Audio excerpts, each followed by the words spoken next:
I am going to read this letter, which is very raw and very personal, and was sent to me, I think, in a spirit of well, I'll read it, but frustration and turning to this government for the supports that are so desperately needed across our schools.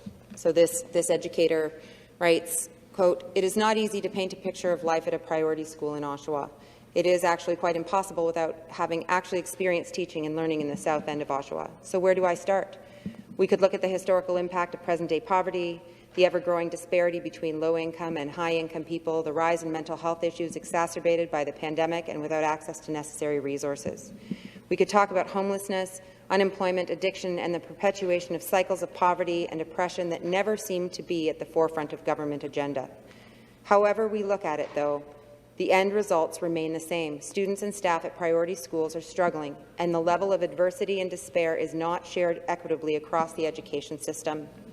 We have junior and intermediate classes with 25 to 30 students, upwards of half on IEPs and several with behaviour safety plans. We have teachers, quote, differentiating instruction to a class with students working at 6 different grade levels in one class.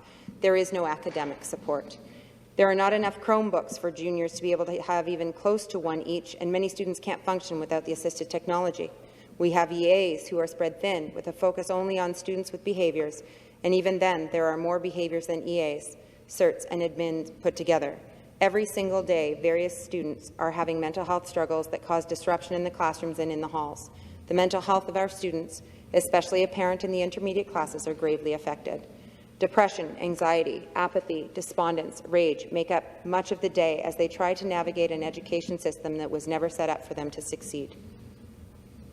Teachers are exhausted, overwhelmed, and feeling helpless, trying to teach the curriculum while simultaneously nurturing positive mental health. Students need them to be educators, mentors, social workers, parents, not to mention the lack of food that many of the students experience. While we have a breakfast program that offers snacks throughout the day, it does little to address the real issues of hunger, poverty, and hopelessness. The students normalize the events that occur in the school. They normalize their own struggles as being just a part of life. They all have dreams of being rich and getting out of their existences, but as adults, we know the road that lies ahead looks grim. We need resources, not just checklists of resources. We need EAs, many, to assist students with reading and writing. Many kids graduate into high school never reading above a primary level. We can blame teachers, we can blame students, but the truth of the matter is there is not enough help to address the need in the school. We need child and youth workers in every division, every class would be better, to help run programs for children with mental health struggles. We need social workers assigned to each school, not just one per catchment area, to work individually with students who struggle with just wanting to live and families who need the support. We need computers so the many students with learning issues can have access to programs at their level and with assistive technology. Many students do not have proper clothes, proper footwear, proper school supplies. We need food. Yes, food, a basic right. A breakfast program that covers lunch as well.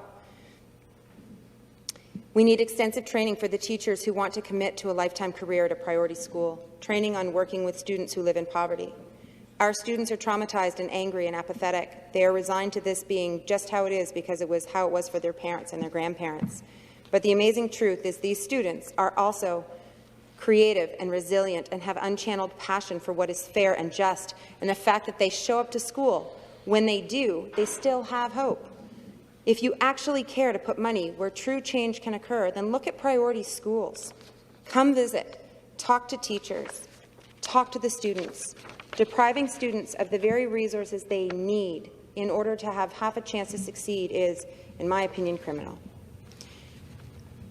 That was quite a letter. I appreciate the passion. I appreciate the commitment that this educator has crammed into this letter, and I'm glad to be able to share it today as we are talking about ways to support people. Speaker, I've been very glad and proud to stand here with the official opposition and call for smaller class sizes, staffing supports. Custodial staff is much needed, especially as we're talking about COVID and we're talking about cleanliness, we're talking about safety, where the testing kits and access, custodial staff, educational assistants are needed. We heard that in the letter, but we've been saying that in this room. Air quality standards and reporting. educators are wanting out, and they're trying to take early retirement, I've been hearing, right? And they went into this because they would give everything to these students. And the fact that this is a government that won't give anything to them is remarkable.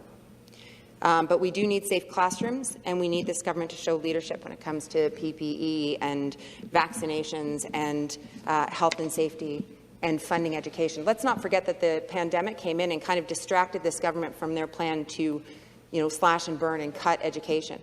So I think that that's probably still on the agenda when we get out the other side of this pandemic, and I hope that they have learned through this the importance of education, the importance of supporting public sector, public education.